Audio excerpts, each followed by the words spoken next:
on a point of pride at East Middle School. We're very pleased to welcome tonight the honors geometry group of students from East Middle School. When the lessons of a classroom combine with the application of a real-world situation, great learning can take place.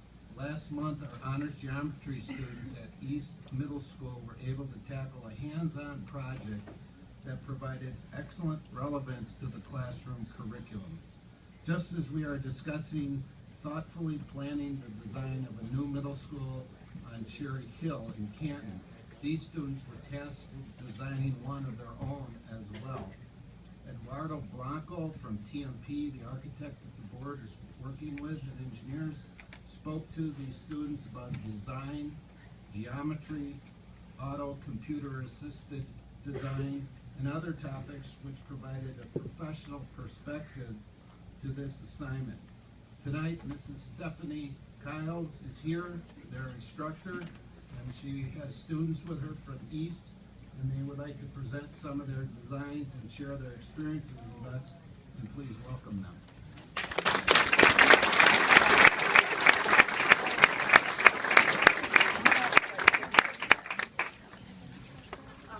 Thank you. So as part of our unit on similarity, where the kids are learning about scale factor, I thought it would be a really cool thing, since we were designing a middle school and coming to the middle school, to have the kids actually do this project. So as Dr. Meisen said, we had Eduardo come in and talk to the kids about the whole design process. We didn't have a Brody Killian to put any money limits on this, so we got schools that were about 200,000 square feet. We got swimming pools, we had massage rooms for teachers, I personally like that one. So we chose, there were really, really great designs, and if you want to stop by East Middle School, there are some hanging outside. So I chose a group from each of my two classes that really represents a realistic middle school that could fit the parameters.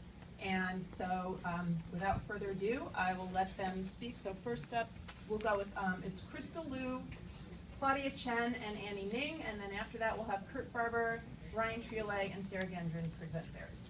So go ahead, kids. You can hold it up and show the board, and go ahead.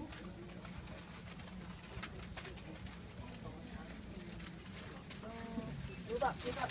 Microphone. The school has many parts to it, and it has like 3 levels. They can't hear you. Up.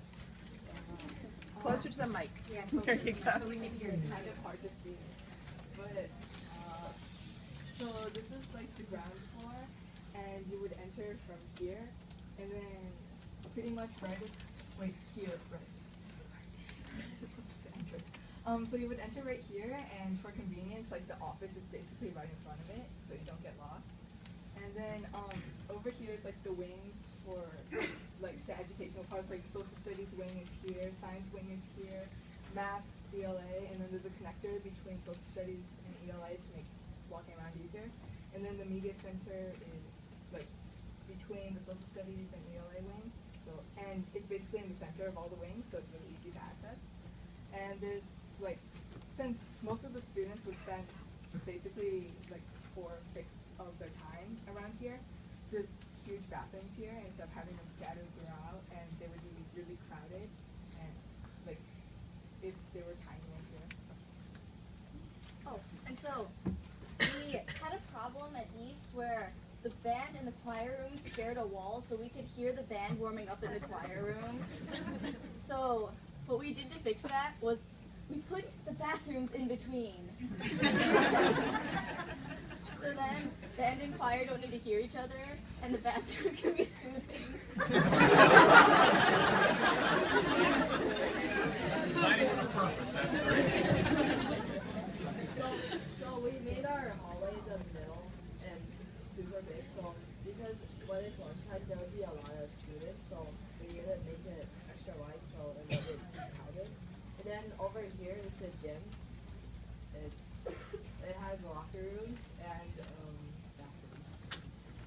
And then here is the cafetorium, which is like auditorium plus cafeteria. And so there would okay, So like at our school we also have the stage there since it's the auditorium plus cafeteria. And so we have the stage here in front of everybody. And the way we organize it is there's mostly a bunch of doors down here, but there's also a separate door here for people who buy their lunch so they can walk through. And the kitchen would be here so they get served lunch, they can get all the toppings and stuff they want, and the concessions are here. Then they can walk out and go into the cafeteria. And then if you bring lunch, you just walk through here. And then also, since band and choir are the performing arts, sort of, or like the audio arts. But so when they have concerts, I know for the band, we walk in a line onto the stage and then we walk off. So for this, we have two hallways, one here and one here, and then stairs onto the stage from the side. Right over there. And then on the second floor we have all of our electives. Which you probably can't see from here because it's tiny. But it basically goes on top of the cafeteria. It goes on top of the cafetorium area. So And then here. There's a heat. And then also this part, the art, kind of, I guess you could say, branches over the entrance and it provides shade for hot summer days. And also, the art has almost wrap-around windows, so if they had, say, a landscaping project or something, then they can just look out and lovely landscape. And our language classes are also in the second floor with the electives. And commons, and more bathrooms, and computer labs. And then a big luxurious beaches lounge. We also have a basement because sometimes the projectors don't necessarily have the best quality and audio sometimes has glitches and stuff. So we have stairs down into the basement and it's basically a theater. Yeah. The only thing in the basement are two bathrooms and a theater. Oh, and we have an elevator. There's only one elevator, but it goes to all 3 floors in case there's handicapped people. And you need an identification card to get in. So lazy people right there. And then in the field, we also have like this recording tower that is obviously not enough money for it because we need lots of expensive telescopes. In the corner. Yeah, and it's for the astronomy club basically. And you can use it for study hall and to escape the winter. And also bathrooms for outside. Thanks, girls.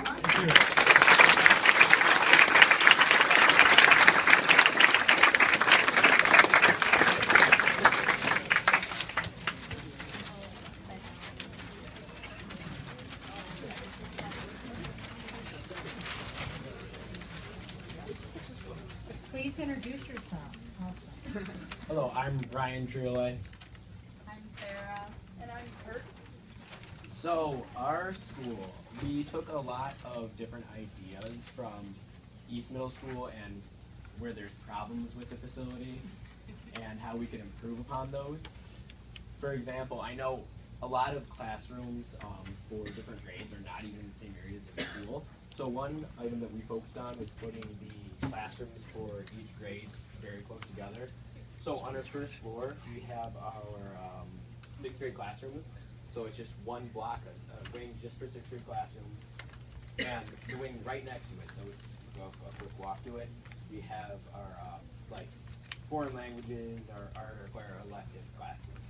And we put them on the same floor so that 6th graders wouldn't get confused because it's their first year.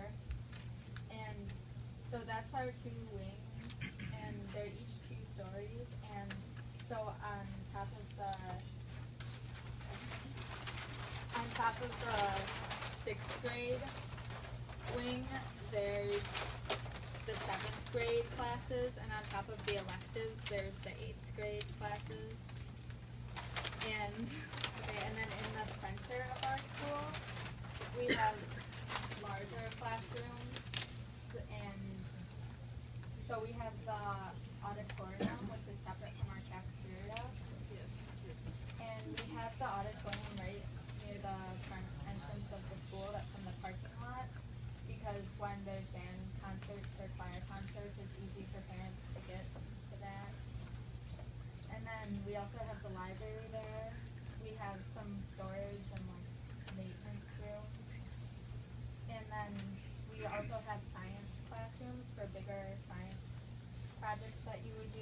as in like the STEM labs that I know the district is planning on building on middle schools.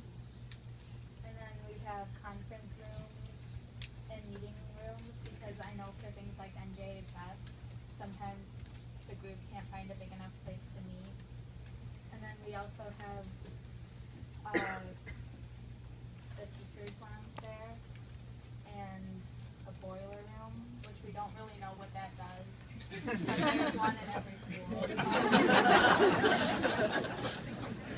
So, up here we have a hallway leading up to the gym and the cafeteria. And right off the gym, we have the girls' and the boys' locker room, which would include bathrooms and stuff like that. And then over here, like Sarah talked about, we have a cafeteria separate from our auditorium with the kitchen and serving area.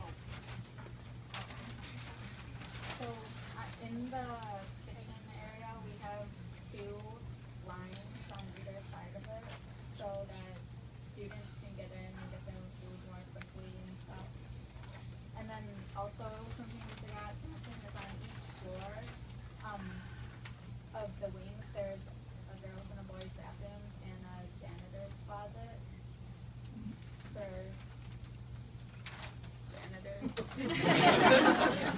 Another item that we focused on was attempting to use a lot of natural lighting, because I know back before East remodel, we've had certain teachers talk about how they had like prison block windows and very little natural lighting. So we incorporated a lot of courtyards. Yeah, all the green area is courtyards where natural lighting would be coming in, and then all the yellow highlighted area is where windows would be. And we made sure that all our classrooms had windows because we were kind of concerned with that, and we thought it would be scary if you didn't have windows in your classroom. And so a non-science core classroom and a science classroom are the same size, but they're both bigger than the average classroom at East, so we figured it would be fine. The only difference is the science classroom has a demo table and sinks in it. And each classroom has a closet and one side of windows, and the science classroom has 2 sides of windows because they're on the end of each hall. And we wanted to make them longer and more like a rectangle shape instead of a square shape so that all the students can be relatively close to the front of the classroom. Also, one idea that we definitely wanted to incorporate with our entire idea was like realism and practical use of like, how the school would actually work. Because we didn't want to have like all this crazy stuff going on, just like how like an actual school would work. Yeah, like we don't have a common area for students because we only have 4 minutes of passing time, so that's not enough time to stop somewhere and hang out with your friends. Like other people in our class, their classrooms had bigger common areas or larger things that we didn't think were realistic to incorporate, either because they'd be too much money or like they would become unused features of the school. Like there was people who had a room that like went up and down the school called a room-evader. And We decided it'd be more practical to have stairs than just a regular elevator. Very good. Very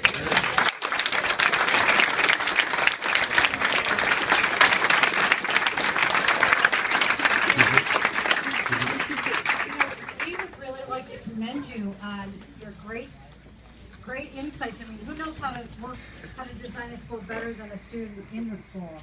And I hope that, Brody, if you could pass any of these ideas along to our architects or arrange a meeting. I know you're working with Mr. Blanco, but I think you've got some very good ideas here, and we're very proud of you. Thank you so much.